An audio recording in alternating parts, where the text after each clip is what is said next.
I never knew my mother or my father. As reliably as I can learn, my mother died the same year I was born, the year of our Lord, 1587, the 29th of Queen Elizabeth's reign. The name I carried with me throughout my youth was attached to me, more or less accidentally, by Mistress MacGregor of the orphanage. I was placed in her care by some neighbour. When she saw how small and frail I was, she exclaimed, "Och, the poor little pidgwidgeon!" From that unfortunate expression came the appellation of Widge, which stuck to me for years, like pitch. It might have been worse, of course. They might have called me Pig.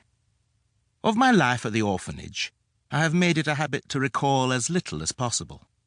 The long and short of it is, it was an institution, and institutions are governed by expediency. Mistress MacGregor was not a bad woman, just an overburdened one. Occasionally she lost her temper and beat one of us, but for the most part we were not mistreated so much as neglected. The money given us by the parish was not enough to keep one child properly clothed and fed, let alone 6 or 7. We depended mostly upon charity. When someone felt charitable, our bellies were relatively full. Otherwise we dined on barley mush and wild greens. When times were hard for others, they were doubly so for us. It was the dream of each child within those dreary walls that someday a real family would come and claim him. Preferably it would be his true parents, who were, of course, royalty. But any set would do, or so we thought. When I was 7 years of age, my prospects changed, as some say they do every 7 years of a person's life. The grand climacteric, I have heard it called. That orphan's dream suddenly became a reality for me. The rector from the nearby hamlet of Berwick came looking for an apprentice, and thanks to Mistress MacGregor's praise, settled on me. The man's name was Dr. Timothy Bright. His title was not a religious one, but a medical one. He had studied physic at Cambridge and practised in the city of London before coming north to Yorkshire. Naturally, I was grateful and eager to please.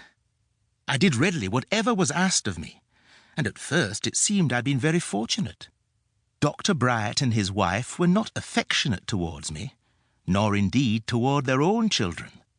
But they gave me a comfortable place to sleep at one end of the apothecary, the room where the doctor prepared his medicines and infusions.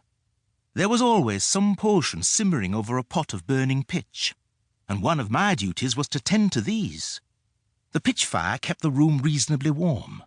I took my meals in the kitchen. Though the situation was hardly what we orphans had secretly hoped for, it was more or less what I had expected. With one exception. I was to be taught to read and write, not only in English, but in Latin. And not only in Latin, but also in a curious abbreviated language of Dr. Bright's own devising. Charactery, he called it. It was, to use his own words, an art of short, swift, and secret writing, by the which one may transcribe the spoken word as rapidly as it issues from the tongue. His object, I soon learned, was not to offer me an education so much as to prepare me to be his assistant. I was to keep his scientific notes for him, and to transcribe his weekly sermons. I had always been a quick student, but I was never quick enough to suit the doctor. He had some idea that his method of stenography could be learned in a matter of mere months, and he meant to use me to prove it. I was a sore disappointment to him. It was an awkward system, and it took me a full year to become reasonably adept, and another year before I could set down every word without begging him to speak more slowly. This vexed him, for once his ample mouth was set in motion, he did not like to stop it. To his mind, of course, the fault lay not with his system, but with me, for being so thick-headed.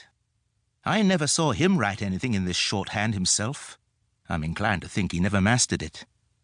As I grew confident with the system, I began to make my own small improvements in it, without the doctor's knowledge, of course. He was a vain man. Because he had once written a book, a dry treatise on melancholy, he felt the world should ever after make special allowances for him. He had written nothing since, so far as I knew, except his weekly sermons, and, as I was soon to discover, not always those.